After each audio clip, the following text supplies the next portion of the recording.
बात नहीं है। होना चाहिए, लिखा है भागवत में भी,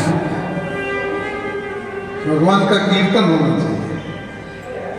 अब कई कथा व्यास तो ऐसे हैं जो 3 घंटे की कथा करते हैं, उसमें से 2.5 घंटे तो केवल नचाने का ही काम करते हैं, कथा तो कहते ही नहीं। जबकि कल्याणकारी तो कथा ही है। कल्याण कौन करेगा? कीर्तन तो भजन संध्या करवा लो। नाचने का अगर ज़्यादा है तो वहाँ अपन नृत्य कर सकते हैं। और महाराज बड़ा आजकल तो बड़ा आयोजन होता है, 15-15, 20-20 तो वो बजाने वाले रहते हैं। एक भजन संध्या में मैं भी चला गया, श्याम भजन था वो ढोलक वाला उस ढोलक को ऐसे उछाले इतना ऊंचा, फिर नीचे उठा, उसी को देखने में भगवान का जो अनुराग उत्पन्न होना चाहिए वो तो होता नहीं था। और वो ढोलक को यूँ उछाले फिर लगाए नीचे था, जैसे नीचे आके पकड़े उसको, अब लोग उसी को देख रहे हैं। ये भागवत तो भगवान की कथा है, ये कथा ही कल्याण करती है। ये भगवान की जो कथाएं हैं, भक्तों की जो कथा है वही कल्याण करती है। कल्याणकारक मुझे मैंने कल भी आपको निवेदन किया था, तव कथामृतम तप्त जीवनम कवि विरीडितम कल्मषापहम। ऐसी है भगवान की कथा। श्रवण मंगलम श्री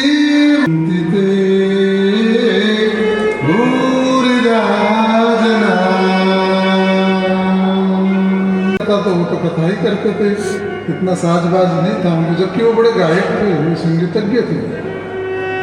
रात्रि में जागरण करते थे, भगवान के प्रति इतना अनुराग उत्पन्न करते थे कि पूछो हो तो अश्रुधारा नहीं रुकती थी सुनने वालों की। बहुत अच्छा भजन करते थे, गाते थे, भजन गाते थे, रात्रि भजन जागरण।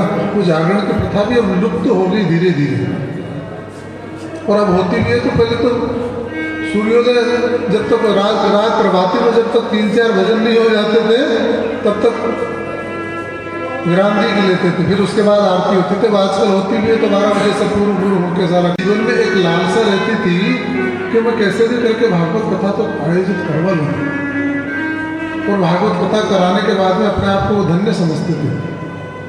इतना बड़ा महत्व था। सप्ताह जी बोलते हैं गाँव में इसको, श्रीमद् भागवत कथा तो हम कहते हैं यहाँ, लेकिन गांव में इसको कहते हैं सप्ताह जी। 7 दिन की होती है ना, इसलिए सप्ताह पर्यंत चलने वाली कथा है, इसलिए सप्ताह जी बोलते हैं। और पहले गांव में जैसे ब्याहे हैं, दौड़े हैं, और गरुड़ को छोड़ा है आखिर में तो मेरा भक्त मेरे को पुकार रहा है। और तुरंत भगवान ने जब आते हुए देखा है, हाथी ने भगवान को तो स्वतः सरुस्य रुबलीन गृहीत आप दृष्टवा हरित प्रतिमुख उपात चक्रम उत्क्षिप्त शाम्बुज करम गिरिमाह कृच्छम नारायण की गुरु भगवान नमस्ते। तो हाथी ने एक पुष्प को वो किया, और उस पुष्प को हाथी ने भगवान के अर्पण कर दिया, और भगवान वहाँ से उस पुष्प को स्वीकार गोविंद ने किया है।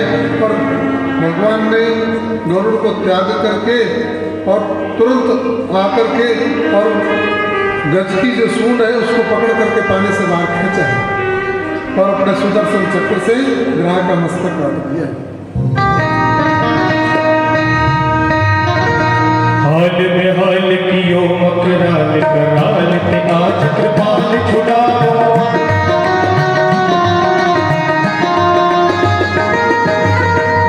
दयाल गरीब नवाज गलत के बंद को आदि कटाओ।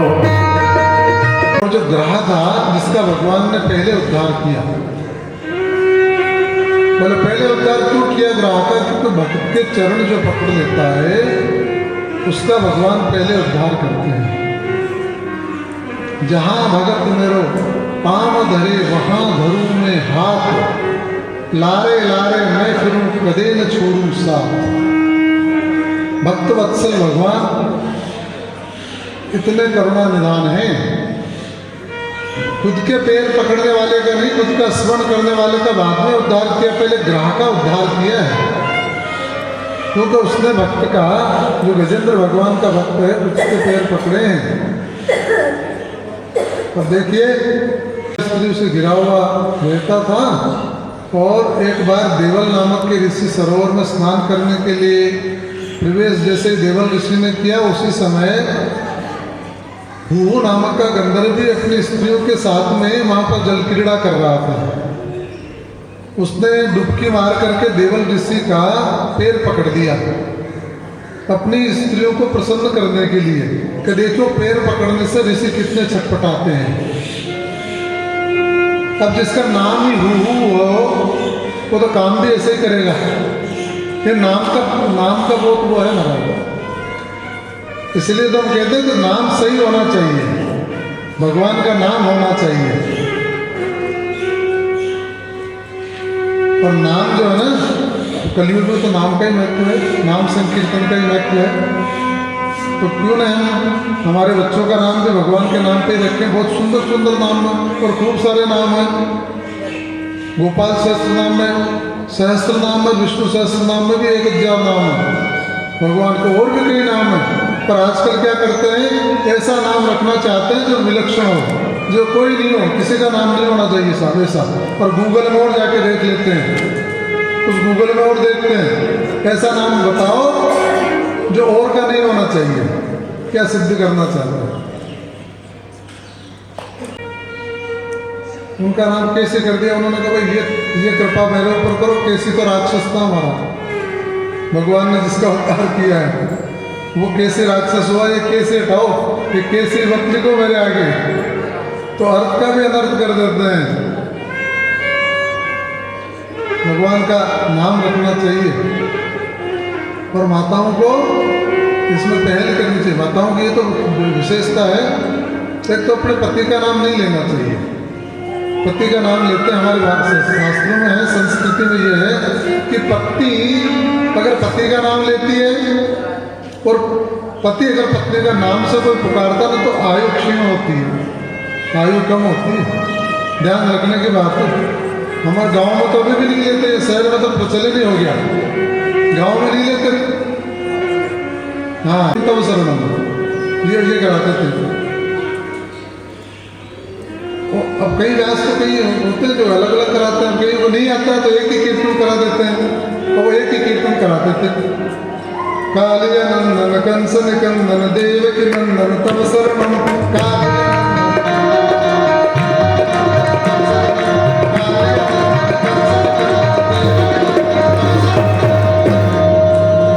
महाराज आगे आगे एक माता जी बैठती थी। अब वो बोले नहीं कीर्तन को, वो नहीं बोलती थी। पहले दिन नहीं बोली, दूसरे दिन उन्होंने देखा, दूसरे दिन शुरू हुई कीर्तन। तो व्यास जी कीर्तन एक ही कराते हैं, मैं बोलूँ कैसे? अब इन व्यास जी को पता नहीं, देव के नंदन तो मेरे पति जी का नाम है, अब पति का नाम कैसे लोगे? अब दूसरे दिन फिर व्यास जी आए, फिर वही कीर्तन, कालिया नंदन कंस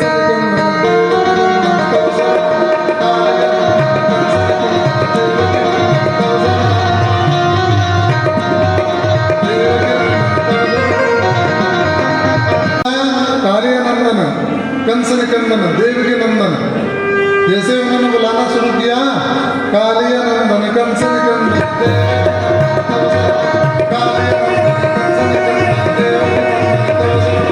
माता जी गा रही है, कालिया नंदन कंस निकंदन चंपक पादव शरणम। चंपा के पापा थे, निकल करके आनंद आया, स्त्री उसे कह रहे हैं कि हाँ आनंद आया, हाँ दोबारा फिर गया। अब की बार थोड़ा ज़्यादा पड़ा, जिसे छटपटा गए। पर महाराज जैसे उन्होंने देखा कि ये मस्करा मेरे साथ ही इस प्रकार का हास्य कर रहा है, ऋषि को क्रोध आ गया। तूने ग्राह के सदृश में मेरा पैर पकड़ा है, जा तो ग्राह हो गया। श्राप सुनते घबरा गया, ऋषि के चरणों में पड़ गया, महाराज मेरे ऊपर कृपा करो। बोले क्या कृपा करें तेरे ऊपर, तो काम ही ऐसा करता है। पर ऋषि का हृदय जो होता है ना, संत हृदय नवनीत समाना, वो जल्दी पिघल जाता है। उन्होंने कहा ठीक है, तो ऐसे ही सबके पैर पकड़ते रहना, जो आए जिसके पैर पकड़ लेना तेरा उद्धार हो जाएगा। तो उसी बात को ध्यान में रखते हुए हाथी आया तो हाथी का पैर पकड़ लिया उसने। और ये इंद्रदमन नामक राजा जो था, जो गजेंद्र बना है, एक बार अगस्त मुनि आए थे, अगस्त ऋषि आए तो अगस्त राजा होते हुए भी अभिवादन नहीं किया, और अभिवादन नहीं करने से अगस्त ऋषि इस पे क्रोधित हो गए इंद्रदमन नामक राजा पे, और कहा कि तू हाथी के जैसे निश्चेष्ट बैठा रहा, बिना कोई प्रतिक्रिया व्यक्त करे निश्चेष्ट बैठा है, तो ऐसा है हाथी हो जा। राजा को ज्ञात हुआ, महाराज मेरे से गलती हो गई। कहा सुखदेव मुनि कहते हैं एक बार देवताओं को दैत्यों ने परास्त कर दिया, इधर उधर भागे भागे फिर रहे हैं, ब्रह्मा जी को साथ लेकर के भगवान नारायण के पास गए हैं। भगवान नारायण ने देवताओं से कहा देवताओं तुम्हारा हमेशा का झंझट है, तुम ऐसा करो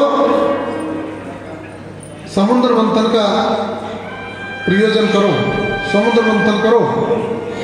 बोले महाराज समुद्र मंथन तो हम कर नहीं सकते अकेले।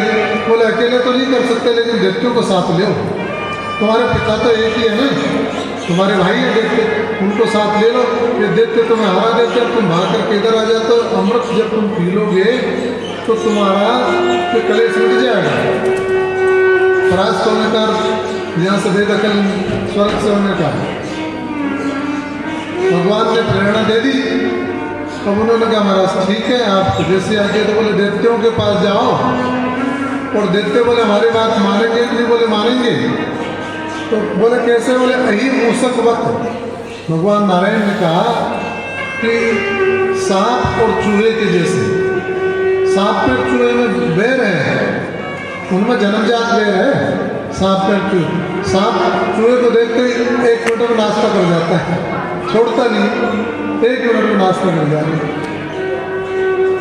पर एक बार एक सांप और चूहा एक पिंजड़े में बंद हो गए, तो निकलेगा उसको हम पी लेंगे, और हम पी लेंगे तो हम अमर हो जाएंगे। बलि ने देखा कोई न कोई दाल में काला जरूर है, पर जब इंद्र ने यह बात कही कि भगवान नारायण की ये आज्ञा है, तो राजा बलि तैयार हो गए हैं उसके लिए। राजा बलि ने कहा ठीक है हमारा प्रस्ताव हमें मंजूर है, और कहा भाई ऐसा है जो वस्तुएं निकलेगी समुद्र मंथन से उन वस्तुओं को हम बांट लेंगे, पर हमारी इच्छा अनुसार ही बांटेंगे, ये शर्त रख दी उन्होंने। देवताओं ने कहा हमारी इच्छा अनुसार उनको बांटेंगे देवताओं को। ठीक है तुम जैसा कहते हो समुद्र मंथन के लिए। बोले क्या करना पड़ेगा, बोले करना ये पड़ेगा, भगवान नारायण ने कहा है मंदराचल जो पर्वत है उसको तो हम मथानी बनाएंगे, रई बनाएंगे, और वासुकी जो नाग है उस वासुकी नाग का हम नेता बनाएंगे, और समुद्र का मंथन करेंगे। समुद्र मंथन करने से अमृत निकलेगा, उस अमृत का हम पान करेंगे। बोले ठीक है अच्छी बात है। महाराज देवता और दैत्य मंदराचल पर्वत के यहाँ चले गए, पर्वत को हमने हिलाया, दोनों ने ताकत लगाई, बड़ा पसीना आया उनको। मंदराचल पर्वत बड़ा भारी, समुद्र मंथन के लिए उसकी आवश्यकता, हिलाया उसको, हिलाने के बाद में वो हिला और उसको लेकर के चले महाराज। देवता और दैत्य दोनों, देवता और दैत्य दोनों लेकर के जा रहे हैं उसको, लेकिन कुछ ही दूर पे लेके गए और बेदम हो गए। बेदम किसी ने देखा मना करती हूँ तो कहेंगे कि देवता लोग सामने खड़े हैं, दैत्य लोग खड़े हैं, भगवान नारायण खड़े हैं,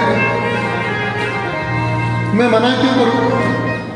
क्या महाराज, पर अगर हाँ कर दूँ आप पी जाओ, पर कुछ गड़बड़ सड़बड़ हो गई तो कुछ गड़बड़ हो गई हलाल से, तो क्या पार्वती जी आपके कहने पे पिया मैंने तो ये भी बात है।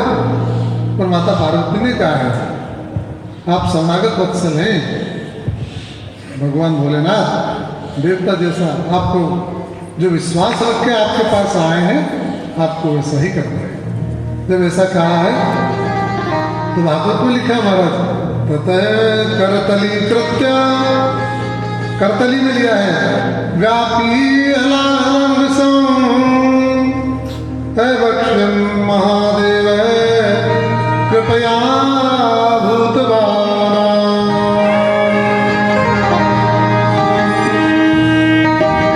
भगवान श्री बहती है गंगा को पिलाएंगे, वही करेगा काम, तो वही करेगा। देखते लोग का ठीक है, जो आपकी मर्जी, जैसा आप चाहें। देते तो चले गए, पर भगवान ने देवताओं से कहा लगा लो लाइन फटाफट। नाना दोना कहेंगे अमृत पीने में क्या नाना, लाइन लगाओ फटाफट फटाफट। वो तो उसमें लग रहे हैं। भगवान ने सब देवताओं को, राहु आ गया लास्ट में, सूर्य और चंद्रमा ने कहा महाराज ये तो देते हैं। भगवान ने आखिरी में सुदर्शन चक्र से सिर और धड़ अलग कर दिया। सिर राहु है, धड़ केतु है, दो भागों में बट गया। भगवान ने कहा कि तुम सुनो, देवताओं की पंक्ति में बैठ गए हो तुम, अब तुम देवता ही हो गए। भगवान ने नवग्रह में राहु और केतु को भी शामिल कर दिया। अब महाराज दैत्यों की आंख खुली। जैसे ही भगवान ने सुदर्शन चक्र से वो मस्तक काटा है और अमृत कलश को औंधा कर दिया, और उधर देखते तो भाई क्या वो कहाँ चली गई, क्या है, हमें तो अमृत पीना था। देखा तो न मोहिनी है, न अमृत कलश है, न और कुछ।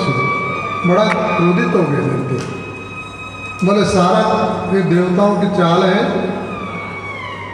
कौन था जिसने ऐसा किया है। तो महाराज देखो सब ने अपने अपने आयुध निकाल लिए, अस्त्र शस्त्र निकाल।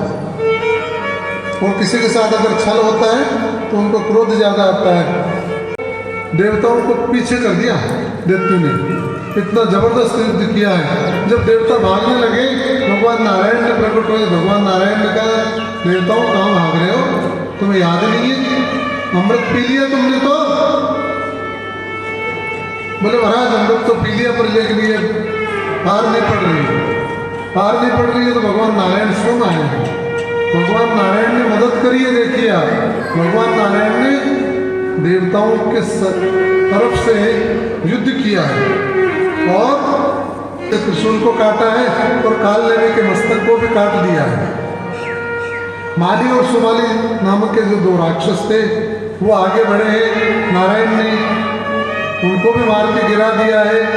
तदुपरांत माल्यवान नामक एक असुर ने आकर भगवान नारायण के गदा का प्रहार किया। देखिए भगवान नहीं लड़े देवताओं की तरफ तो पार ही नहीं पड़ी। देवासुर संग्राम में नारायण की कृपा से देवताओं ने विजय प्राप्त की है और दैत्यों को स्वर्ग से बेदखल कर दिया। देवता हार गए, परास्त हो गए। और महाराज लिखा तो यहाँ तक है तो दैत्य इतना भयानक युद्ध था कि देवताओं ने उसके तत्पश्चात दैत्यों का वध कर दिया। वो तो शुक्राचार्य जी के गुण गाए देते, जिन्होंने अमृत वृष्टि शुक्राचार्य मनु विद्या की गाता है। सारे दैत्यों पे अमृत छिड़क करके देवताओं को पुनर्जीवित कर दिया, उनका तो स्वर्ग का राज हो गया। अब तुम ऐसा है कुछ दिन धीरज रखो। राजा बलि ने बड़ी शुक्राचार्य जी की सेवा करी उन्होंने। पर एक संक्षिप्त कथा और आती है। भगवान भोलेनाथ ने मोहिनी अवतार का दर्शन नहीं किया था। भगवान भोलेनाथ हर अवतार का दर्शन करते हैं, लेकिन यहाँ मोहिनी अवतार के दर्शन से वंचित रह गए हमारे भोले बाबा नीलकंठ महादेव। और एक बार पार्वती जी ने कहा कैसा है, सब रूपों के हमने दर्शन किए हैं, आपने भी किए हैं, और मोहिनी अवतार का दर्शन नहीं किया। भोले बाबा ने कहा आओ चलो चलते हैं, भगवान से कहेंगे आपने सबके दर्शन करा दिए, मोहिनी अवतार के दर्शन नहीं कराए, आ जाओ। रवाना हो गए। आकर के भगवान से कहा नारायण आपके हर रूपों का हमने दर्शन किया, मोहिनी के दर्शन में नहीं। बोले महादेव जी वो रूप तो आपके लिए नहीं है, वो तो जिनके लिए था उनके लिए बनाया था मैंने, आप उसमें क्यों झंझट में पड़ते हो, अब उसमें मत पड़ो। बोले नहीं महाराज मैं तो चाहता ही हूँ, खैर मेरी तो कम है, लेकिन पार्वती जी की इच्छा ज़्यादा है। पार्वती जी जरूर उस रूप को देखना चाहती है। अब देखो क्या है, जब मोहिनी का रूप का इतना प्रचार हुआ तो माँ पार्वती जी ने देखा कि मोहिनी मेरे से भी ज़्यादा सुंदर थी क्या।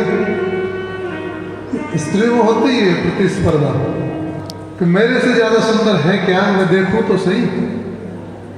भगवान भोलेनाथ ने कहा कि मैया पार्वती जी की भी इच्छा है आपके मोहिनी रूप को देखने की। भगवान ने कहा ठीक है, आप अगर आपकी इतनी लालसा है, पर मेरा तो यही कहना है कि आप उस रूप को न देखें। भगवान भोलेनाथ ने कहा महाराज इच्छा तो है, जब आपकी जैसी मर्जी है, जैसे ही कह करके बोले ठीक है हम निकलते हैं। जाने के लिए तत्पर हुए और जैसे ही मुंह फेरा है, एक कन्या के दर एक युवती को देखा। भगवान भोलेनाथ ने पार्वती जी को उछाल रही है और वहीं देखा है। बाबा भोलेनाथ ने तो देखते देखते एक तक देखते ही रहे। मैया पार्वती जी ने भी देखा, बड़ी सुंदर है। अपने आप को लज्जित महसूस किया मैया पार्वती ने कि मेरे से भी ज़्यादा सुंदर है। तोल लिया मन में, और जब तोल लिया तो हमारे भोलेनाथ ने स्पर्श करने का प्रयास किया कि स्त्री ये, और बड़े कौतुकी हैं हमारे नारायण, बड़े कौतुकी हैं। जो गेंद है उसको थोड़ी लुढ़का देते हैं। अब भोलेनाथ बातचीत करने का अवसर तलाश रहे हैं मोहिनी जी से। जो गेंद को लुढ़काया तो भोले बाबा गेंद को पकड़ करके उसको दे रहे हैं, ये लो ये लो। धीरे धीरे निकटता बढ़ाने का प्रयास कर रहे हैं। ये भी भूल गए कि जगत जननी माँ पार्वती मेरे साथ है, इस बात को भूल गए। वापस देते हैं, स्पर्श करने का प्रयास करते हैं। धीरे धीरे उनसे बातचीत करने का, स्पर्श करने का जो प्रयास किया, महाराज तो भोले बाबा तो भूल गए मैं कौन हूँ। इतना सुंदर रूप है मोहिनी का। खुद भगवान शंकर खुद ही भूल गए खुद अपने आप को कि मैं क्या हूँ। इतना सुंदर भगवान का, भगवान नारायण ने अपना रूप बनाया। सब गड़बड़ हो गया हमारा। ओहो, भगवान शंकर को तो बड़ी लज्जा महसूस हुई। मैया पार्वती को मुंह किस रूप में दिखाऊंगा, कैसे मैया को मुंह दिखाऊं, उनके सामने की घटना होगी। और मोहिनी गाय समझ गए नारायण की कृपा, नारायण का मामला है भगवान का। भगवान की माया से कौन जीते। भगवान की माया बड़ी विचित्र है। देवी हेसाम गुणमयी ममे माया दुरतया मामे में ये प्रपद्यन्ते माया मेताम तरंतिते। भगवान कहते हैं मेरी माया को तो जो मेरा भक्त है वो ही पार पा सकता है। माया मेताम तरंतिते। और भगवान की मंदराचल पर्वत को रोका, तत्पश्चात धन्वंतरी भगवान का अवतार हुआ और तत्पश्चात महाराज मोहिनी का अवतार हुआ। ये 3 अवतार समुद्र मंथन के समय में लिए हैं। और देखिए वहाँ पर देवासुर संग्राम के पश्चात में एक बार मैंने आपको निवेदन किया था, शुक्राचार्य जी की सेवा की। राजा बलि ने शुक्राचार्य जी बजा करके और देवताओं पर चढ़ाई कर दी। और इतनी जोरदार चढ़ाई करी महाराज कि देव उस शंख की आवाज से ही देवता तो विकल हो गए, परास्त हो गए।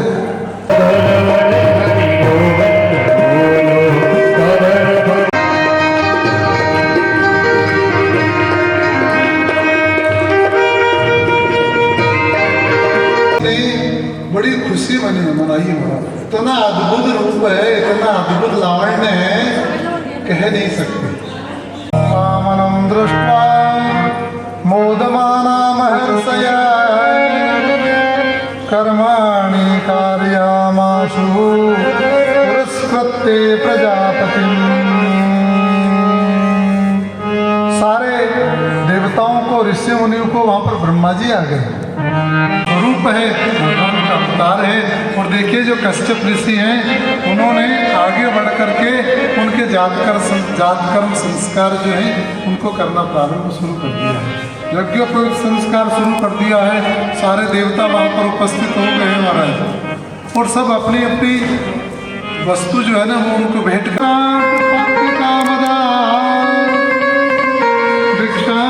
भगवती साक्षात भगवान वामन का वहाँ पर प्रारंभ हुआ तो सबने अपने अपने वो दिया है उपनयन से। यक्षराज कुबेर ने आकर के उनको भिक्षा का पात्र दिया है। साथ ही संत शिरोमणि जगत जननी जो माँ सती शिरोमणि जगत जननी अन्नपूर्णा उमा, उन्होंने उनको भिक्षा दी है। सब देवता अपनी अपनी जो चीज़ है उनको प्रदान करते जा रहे हैं, और बड़ा हर्ष हो रहा है सबके मन में। मैं संतुष्ट नहीं हूँ, मेरे को ये नहीं, मेरे को कुछ और भिक्षा चाहिए। महाराज भगवान ने गुरु जी से क्या बताओ, बोले मेरे को चाहिए देवताओं का हित करने के लिए आप प्रकट हुए हैं, मेरे शिष्य हैं देवता, इसलिए आप देवताओं का हित करने के लिए प्रकट हुए हैं। आप अगर देना चाहते हैं, मेरे को भिक्षा ही दे रहे हो, तो आप मेरे को पूरा जो दैत्यों का राज्य है वो वापस ला करके देवताओं को दो। भगवान वामन ने जब सुना है बृहस्पति जी से ऐसा, तो तत्पश्चात रवाना हो रहे हमारे, पर उससे पहले वामन भगवान अवतरित हुए। एक बार इनका आरती हो जाए, उसके बाद कथा आगे बढ़ाएंगे अपन। वामन भगवान जो अवतरित हुए हैं और यहाँ पर झांकी जो बनी है, आरती और उनका तिलक हो जाए।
जो भी पूजन करना चाहते हैं वो कर सकते हैं। प्रभु विष्णु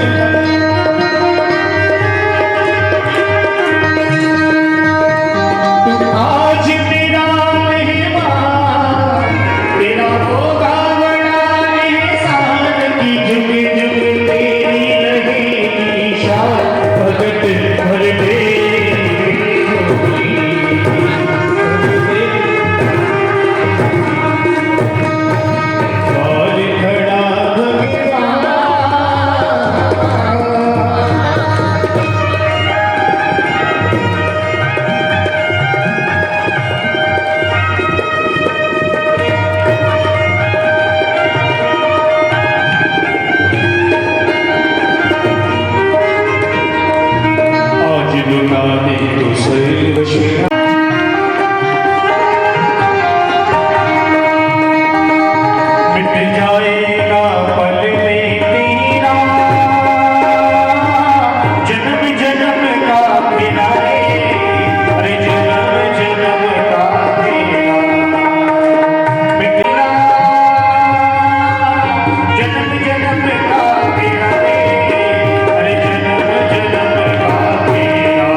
सोमा जो यज्ञ चल रहा है उसका आज अंतिम दिवस है। इतना बढ़िया अवसर और है आज। मेरे अहोभाग्य है आप पधारे हैं, बहुत सुंदर बात है। अब महाराज आप ब्राह्मण हैं, आपकी यज्ञोपवीत से मेरे को लग रहा है, और मैंने जितने भी यहाँ पर ब्राह्मण विराजित हैं उनको खूब दान दिया है। इसलिए मैं आपसे कहता हूँ आप भी कुछ मेरे से मांग लो। भगवान ने कहा कि नहीं, हमें नहीं चाहिए। राजा बलि बार बार कह रहा है, भगवान से आग्रह कर रहा है, महाराज मैं कुछ देना चाहता हूँ। देखो मेरे यहाँ पर एक बार मांगने के बाद में दोबारा किसी को मांगने की जरूरत नहीं पड़ती, राजा बलि ने कहा है। अब निवेदन है मेरा के बामन, सर्दी का माहौल है, सर्दी का अवसर है, वस्त्र आदि पहनाए।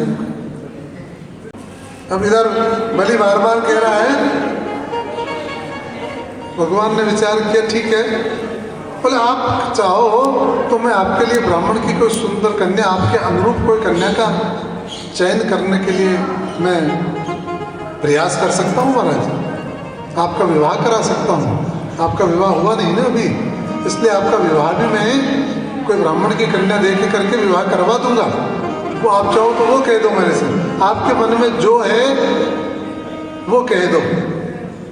जब राजा बलि ने बार बार कहा मांगो मांगो मांगो, बार बार कहा, तो भगवान ने कहा अगर राजा आपको देना है, आप कह रहे हैं कि देना है मेरे को, तो भगवान कहते हैं पदानि त्रीणि दैत्येन्द्र है,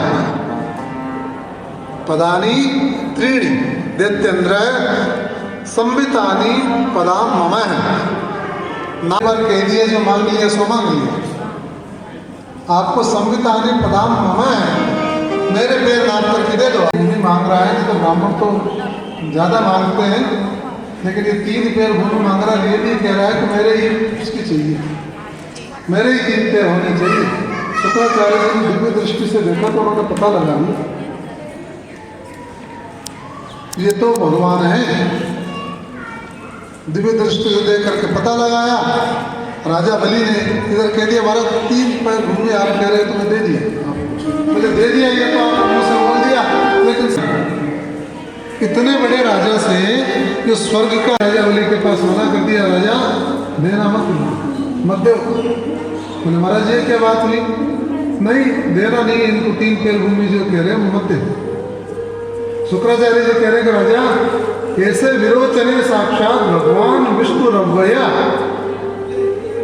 ये साक्षात भगवान विष्णु है, कश्यपाद दतितीर जातो, इसलिए मत दो।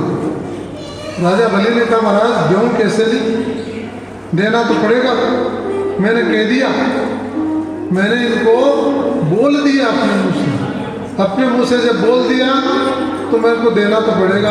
हमारे वंश की परंपरा ऐसी रही है, एक बार जिसको कह दिया उसको हम देते हैं। बोले तुम झूठ कह दो कि हमने और कुछ दे देंगे, ये नहीं देंगे, जो तुम मांग रहे हो जो नहीं देंगे, राजा तो चला जाएगा। शुक्राचार्य जी कहते हैं 8 स्थानों पर झूठ बोलने से पाप नहीं लगता, कम लगता है। शुक्राचार्य जी ने नीति की बात कही कि राजा सुनो, 8 स्थान ऐसे हैं जहाँ पर झूठ बोलते हैं तो उतना निंदनीय नहीं है, इतना निंदनीय नहीं है जितना आप सोच रहे हैं। तो बोले महाराज वो जगह कौन कौन सी है, तो शुक्राचार्य जी बता रहे हैं स्त्रीषु नर्म विवाहे च वृत्त्यर्थे प्राण संकटे वो ब्राह्मणार्थ हिंसायाम नानृतम शा जुगुप्सुतम। ये 8 स्थान ऐसे हैं जहाँ पर एक बार झूठ बोला जा सकता है। बार बार झूठ बोलने की अनुमति नहीं देता शास्त्र, लेकिन एक बार। बोले कहाँ कहाँ, स्त्रियों के पास है।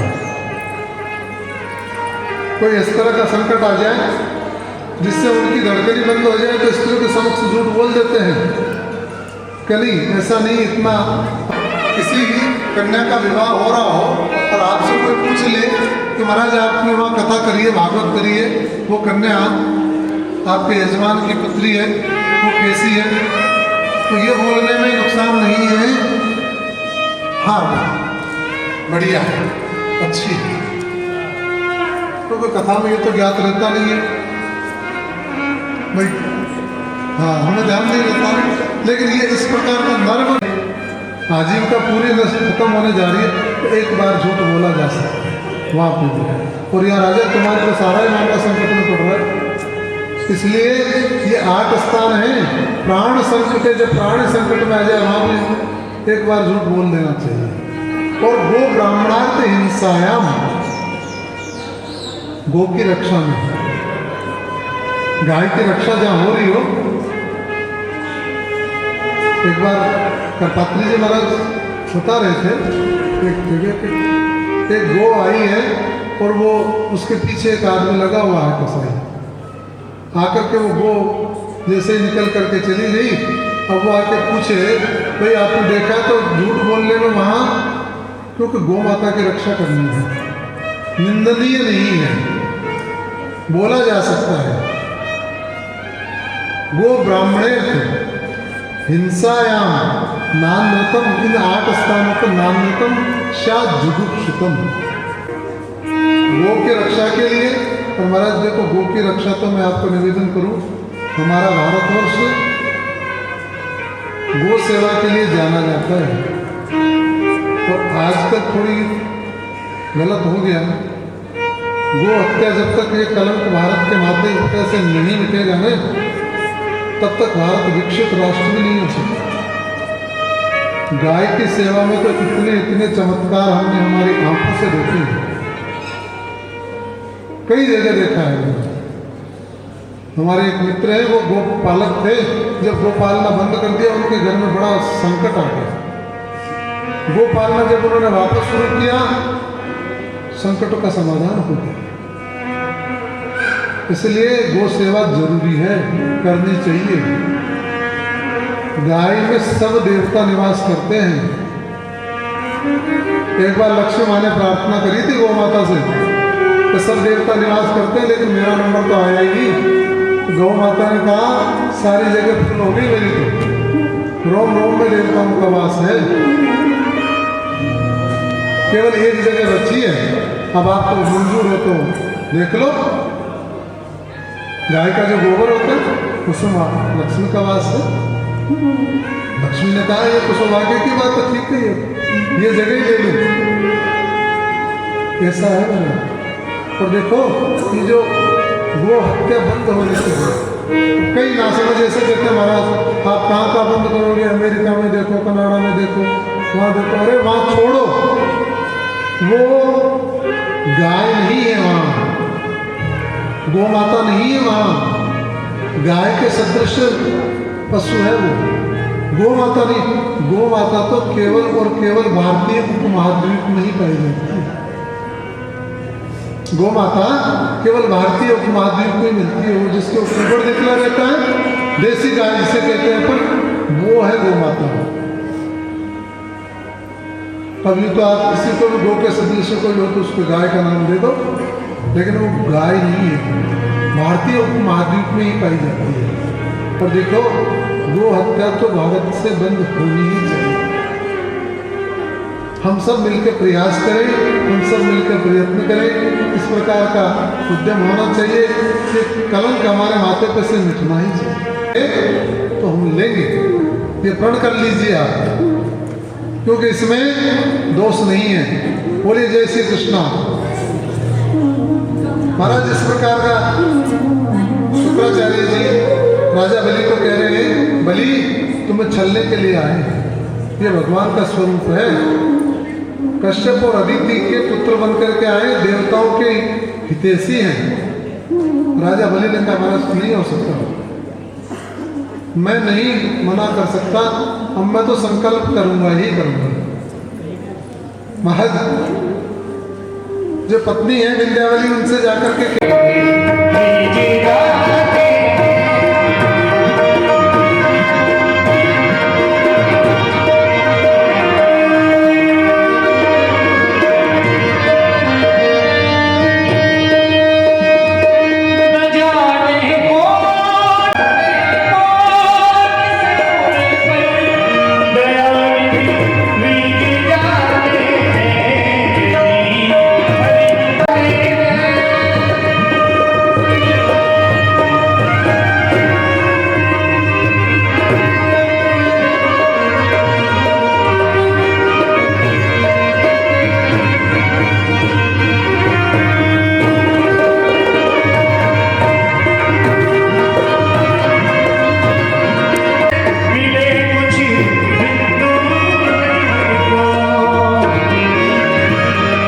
चरणों तक स्वयं के बट चरणों तक स्वयं के बट के घर जा कर लुटाते हैं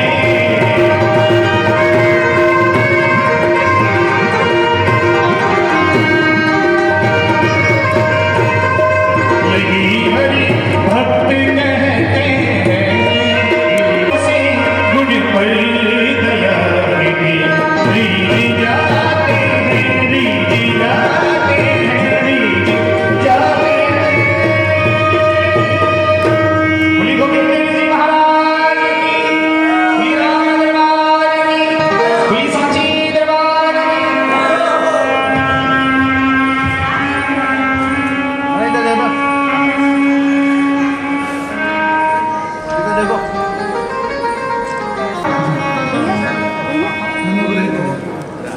अनुग्रहित हुआ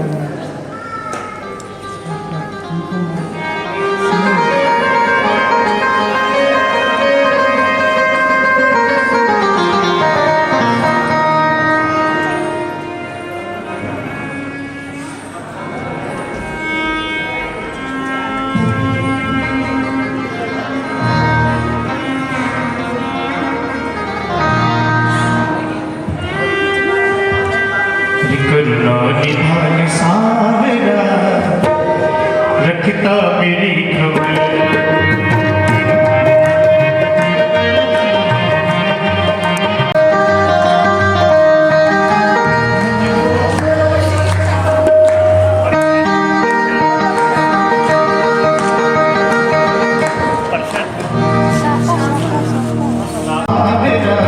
रखता मेरी खबर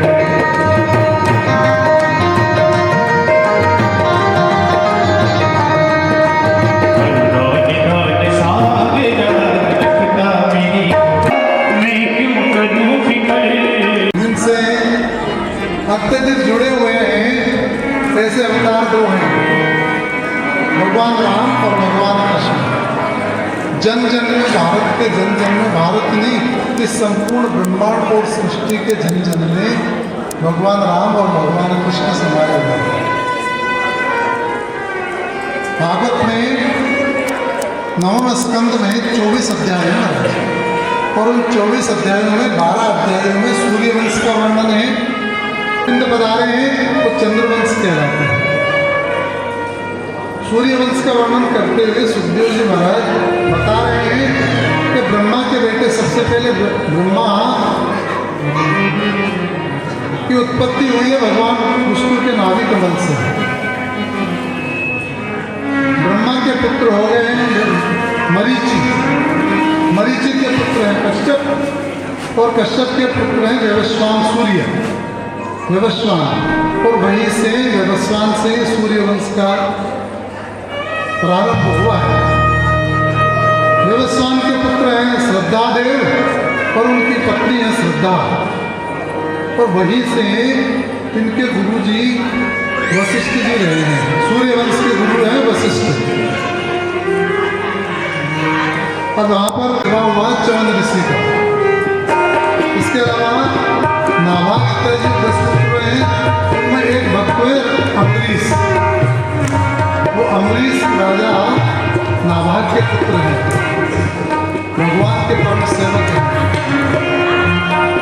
भगवान के परम सेवक हैं, नित्य भगवान के चरणारविंद का स्मरण करते हैं। और मार्जनादि जब भगवान देखो खुद ही भगवान के श्री मंदिर में झाड़ू वगैरह लगाते हैं और खुद ही भगवान के लिए चक्की में से आटा पीस करके भगवान के भोग लगाते हैं। एक बार अम्बरीश जो है वो भगवान के लिए आटे की चक्की चला रहे थे। उनसे क्या उनके पसीने आ गए। भगवान प्रकट हो करके अपने दुपट्टे से हवा करने लगे।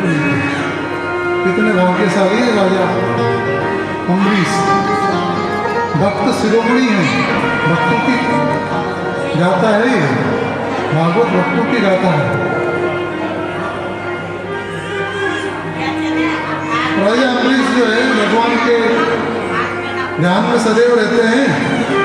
और भगवान ने उनकी रक्षा और राजा से कहा, राजा ने कहा मुनि से, आज भोजन साथ ही करेंगे, द्वादशी आ रही है, एकादशी का पारायण करना है। इधर महाराज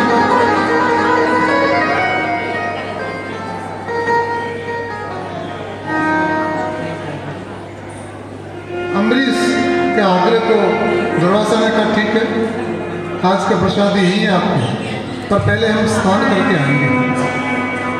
राजा प्रतीक्षा करता रहा और दुर्वासा इस स्नान में विलंब हो गए उनको। जब विलंब हो गया उनको, ब्राह्मणों से पूछा, द्वादशी आ जाएगी, व्रत का उद्यापन, व्रत का जो पारायण है वो द्वादशी से पूर्व करना है, क्या किया जाए? ब्राह्मण ने सुझाव दिया, आप चरणामृत ले लो, तुलसी चरणामृत, उससे दोनों ही बात हो जाएगी। आप इंतजार जिनका कर रहे हैं दुर्वासा जी का, उनका इंतजार भी पूरा हो जाएगा जब वो आ जाएंगे, और साथ ही आप जो है द्वादशी से पूर्व व्रत भी खोल लेंगे। दुर्वासा के आने से पूर्व अम्बरीश ने ऐसा ही किया, चरणामृत ले लिया, तुलसी और चरणामृत ले लिया। दुर्वासा ऋषि जब आए तो कहा आओ, बोले महाराज करो प्रसादी, मैंने तो वो तुलसी और चरणामृत तो भी लिया है। दुर्वासा ऋषि क्रोधित हो गए, करने के लिए आगे बढ़ा और कृत्या का वध कर दिया। कृत्या का सिर छेदन हो गया और दुर्वासा की तरफ भागा है चक्र। दुर्वासा भागते फिर रहे हैं, पीछे पीछे चक्र आ रहा है, आगे आगे दुर्वासा ऋषि चले जा रहे हैं। हर जगह गए हैं, हर देवता के पास गए हैं, शंकर भगवान के पास गए हैं। शंकर भगवान ने कहा हमारे बस का काम नहीं, ब्रह्मा मैं तो भक्तों के अधीन हूँ, आप उन्हीं के पास जाओ।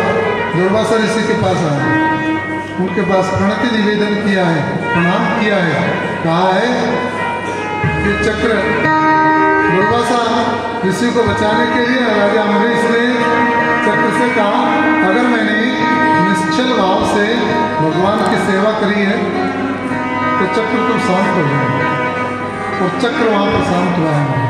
ये भक्तों की कथा है। भक्त शिरोमणि है दुर्वासा, क्षमा करें, भक्त शिरोमणि है राजा अम्बरीश।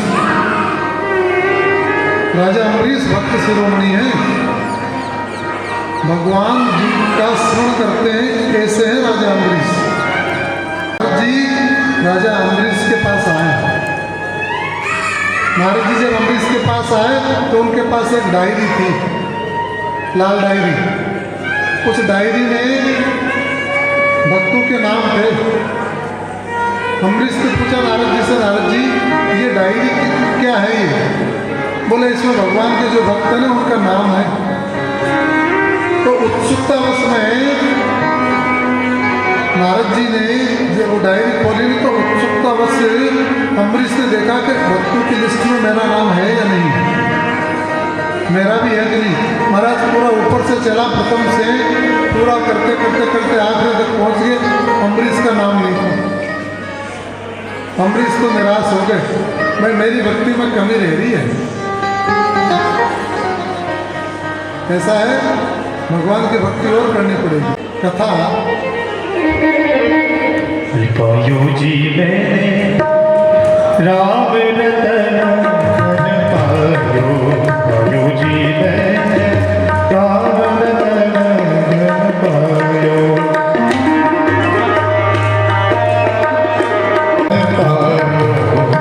जी मैंने राम रतन पायो। राम रतन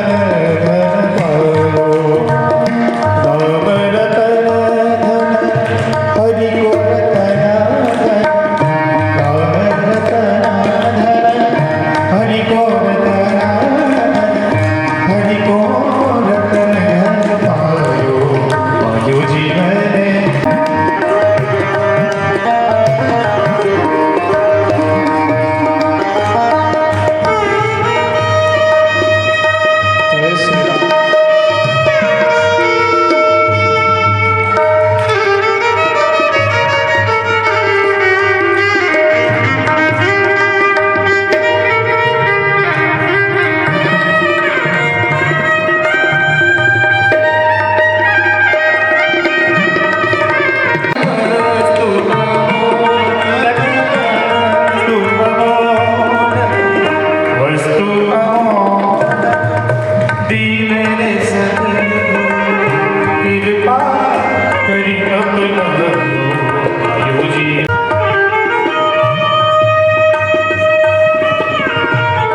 संत हित लीन मन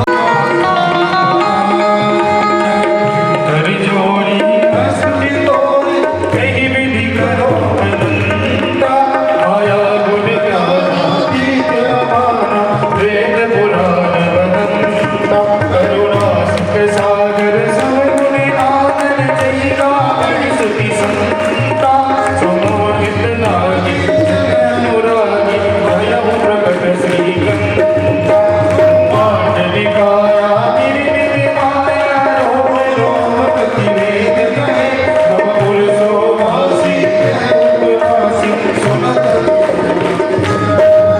उपजा जग जाना प्रभु सिगाना चरित बहुत विधि गीत चहे इन्हीं कथा सुनाई मान उजाला सो सुख जो आनंद सिंधु सुख सिंधु सुख राशि सीकर से त्रिलोक राशि सो सुखधाम राम असनामा। चारों भाइयों का नामकरण कर दिया। विश्व भरण पोषण कर जोई ताकर नाम भरत असुनी। जिनके सुमरन तेज उपनासा नाम शत्रुघ्न वेद प्रकाशा। शत्रुघ्न जी का वेद दिया और लक्ष्मण जी जो राम जी के सबसे प्रिय हैं उनका नाम लक्ष्मण रख दिया। चारों भाइयों का नाम रख दिया है और वहाँ पर देखो बड़ा आनंद हो रहा है महाराज, बहुत आनंद। अयोध्या में अपने बाल लीलाओं से माताओं को रिझा रहे हैं। भगवान बड़े हो गए हैं और ठुमक ठुमक करके चलने लग गए महाराज। चल रहे हैं राजा दशरथ के आंगन में। हमारे राघवेंद्र सरकार बड़ा सुंदर दृश्य है। घुमक चलत रामचंद्र बाजत पैजनिया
दशरथ जी के आंगन में भगवान ठुमक ठुमक करके चल रहे हैं।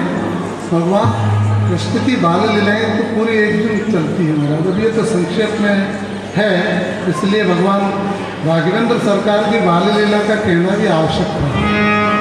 समय तो कम है लेकिन कहना आवश्यक।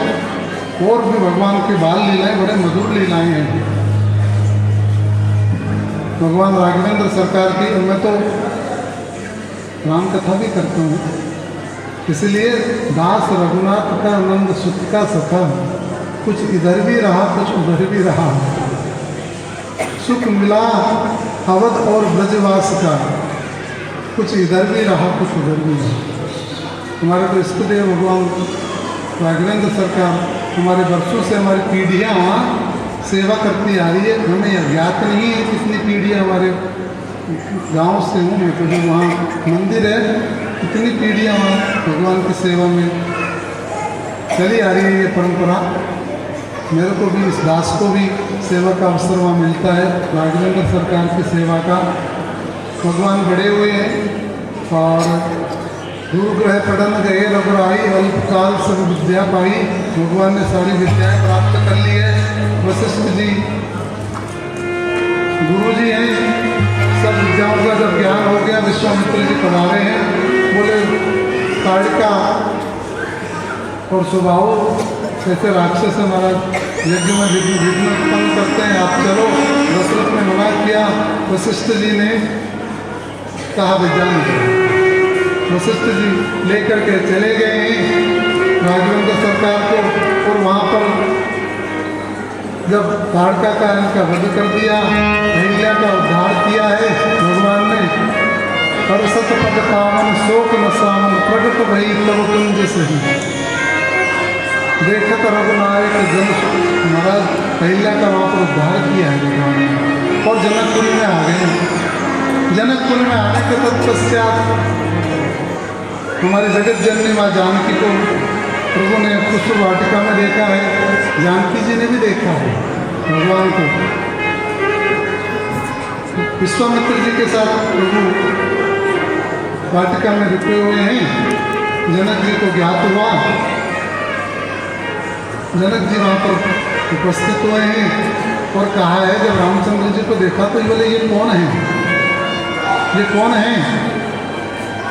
कहा है ये दशरथ सुत हैं, और राजा ने मेरी यज्ञ की सुरक्षा के लिए इनको भेज दिया है। जनक जी ने उसी समय उसी क्षण विचार कर लिया, अरे ये तो हमारे जो हम ज्ञानी हैं उनके घर जन्म लेने वाले होने चाहिए। राजा दशरथ के घर जन्म कैसे ले लिया? चलो कोई बात नहीं, पुत्र नहीं सही, लेकिन अगर ये दामाद बन जाए हमारे तो भी ठीक है। धनुष यज्ञ का वहाँ पर आयोजन है, बड़ा सुंदर। और सब आप जानते हैं मध्य में से भगवान जब सब राजा धनुष तोड़ने में विफल हो गए, गुरु जी की आज्ञा प्राप्त हुई है, और गुरु जी की आज्ञा के बाद में भगवान रामचंद्र ने, राघवेंद्र सरकार ने धनुष को बीच में से तोड़ा है, और जगत जननी माँ जानकी के साथ में भगवान का विवाह है। भगवान का, और देखो वहाँ पर भगवान का ही नहीं हुआ महाराज, वहाँ पर तो फिर चारों भाइयों का विवाह हुआ। चारों भाइयों का जब बारात लेकर के गए हैं तो चारों भाई एक ही जगह पर, लेकिन आज्ञा किसकी रही है महाराज? आज्ञा रही है वशिष्ठ जी महाराज की। वशिष्ठ जी ने कहा राजा से, भाई ऐसा है, आप चारों भाइयों का विवाह कर दो यहीं पर। तो सबसे पहले राजा रामचंद्र का विवाह हुआ जगत जननी माँ जानकी के साथ। कौशल राज किशोर की प्राण प्रिया सुखदाम, जय विदेन्द्र नंदिनी सुंदर सुखद लाम। और उसके बाद में भगवान राघवेंद्र सरकार विवाह के लिए बैठे हैं, मतलब के दोनों का विवाह हुआ है। बैठे बरासन राम जानकी मुदित मन दशरथ भय,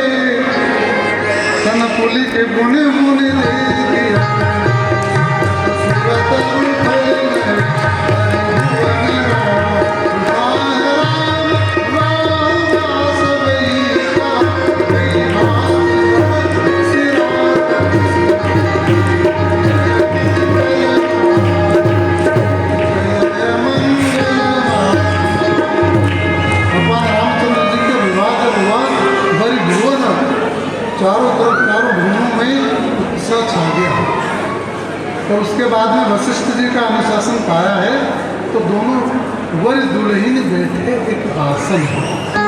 भगवान रामचंद्र जी और जगतजननी माँ जानकी एक आसन पर बैठे हैं। इसकी आज्ञा से बार बार बहुरी वशिष्ठ पाए अनुशासन वर दुल्हन बैठे एक आसन। और जब रामचंद्र जी और जगतजननी माँ जानकी एक आसन पर विराजित हो गए उसके बाद में तीनों भाइयों का विवाह वही हो गया। चारों भाइयों का विवाह करना है ना, उसके बाद में आगे की कथा चलेगी महाराज। जनक पाय वशिष्ठ आय व्याह साज समारी मांडवी सुत कीरति उर्मिला हमारी लगी आधार उसके तु कन्या प्रथम जो गुणशील रूप शोभामयी सबरीत प्रीति प्रतीत सो व्याह नृप भरतई दे जानकी लघु भगिनी सुंदर शिरोमणि जानकी सो तनय दीनी ज्ञान सकल सदसन मानकी। जैसे ही तत्परमय मंत्रा ने बुद्धि फेर दी है, कई ने अपने वर मांगे हैं, भगवान वन गमन किया है, वहाँ पर ऋषि मुनि का उन्होंने दर्शन प्राप्त किया है। 11.5 वर्ष महाराज कामदगिरी में रहे हैं, चित्रकूट में भगवान ने निवास किया है। और तत्पश्चात राजा रामचंद्र जी ने लंकापति रावण का वध करके वापस अयोध्या पधारे हैं और भगवान राघवेंद्र सरकार का राज तिलक हुआ है। 11,000 वर्ष भगवान रामचंद्र जी ने हमारा जो सूर्य वंश का वर्णन जब इतना बड़ा हो गया, अब चंद्र वंश का वर्णन जो है ना वो सुखदेव मुनि कर रहे हैं। चंद्र वंश में जिस वंश में हमारे कन्हैया पधारे हैं, आज कन्हैया का उत्सव भी है। क्या हाल चाल है भाई? चंद्रमा मैं गोविंद देव जी मंदिर में हूँ, भागवत चल रही है। पुररवा और उर्वशी का संवाद भागवत में शूट कर रहा हूँ, मैं शूट कर रहा हूँ यहाँ पे। कल ही मिल जाना, कल आ जाऊँगा 10 बजे बाद। शर्मिष्ठा का विवाह किस प्रकार राजा ययाति से हुआ उसका वर्णन है। और अंत में महाराज 22 कौन सी? कन्हैया जी ये जनवरी जी के पुत्र बन करके पधारेंगे। फरवरी? आज ही मैं देख के बताऊँगा डायरी। जब देवताओं को इस बात का पता लगा है कि भगवान का प्रकटोत्सव अब होने वाला है तो उन्होंने जाकर के भगवान की स्तुति गाई है, बड़ी सुंदर, बड़ी मनोरम स्तुति का गान उन्होंने किया है। और स्तुति करिए भगवान की। और वसुदेव जी ने जैसे देखा है तम अद्भुतम बालक, अद्भुत बालक को जब अपने सम्मुख देखा है वसुदेव जी ने और देवकी जी ने चमत्कृत हो गए हैं। बोले आप तो चतुर्भुज रूप धारण करके प्रकट हुए हो, शंख चक्र गदा लेके पदम हुए हो। बोले अगर कंस आ जाए इसी समय तो चक्र तो इसलिए लेके प्रकट होना पड़ा है। अब आप कहते हैं तो शिशु रूप धारण कर लेंगे। शिशु रूप धारण कर लिया है और अष्टमी तिथि है, 12 बजे है। और हमारे कन्हैया ने रात्रि के 12 बजे कारागार में जन्म लिया है। बोले कृष्ण कन्हैया की। कुछ ही समय पश्चात आप लोगों को पश्चात बधाई बटेगी, तो जो भी दूर दूर है वो पास देव से देवताओं ने बड़ी स्तुति गान करी। सत्य परमं सत्य, भगवान की बड़ी सुंदर स्तुति देवताओं ने गाई है। और महाराज आज समय हो गया, बधाइयाँ तो आज कुछ बधाई आज हो जाएगी, शेष रहेगी जो कल होगी। कन्हैया का जन्म हमने कर दिया है, कल बधाइयाँ और भी होगी। सब जगह आनंद हो गया। देवकी और वसुदेव जी को भगवान ने दर्शन दिए हैं, जैसे उन्होंने आज्ञा करी है टोकरी में लेकर के और चले हैं नंदगांव में। भगवान ने कह दिया मेरे को गोकुल में ले जाओ, नंद बाबा के यहाँ पर एक कन्या हुई है, उस कन्या को लेके आ जाना, कन्या को सुना देना, रख करके आ जाना। भगवान ने जब इस प्रकार से कहा तो वसुदेव जी लेकर के चले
जिया वाले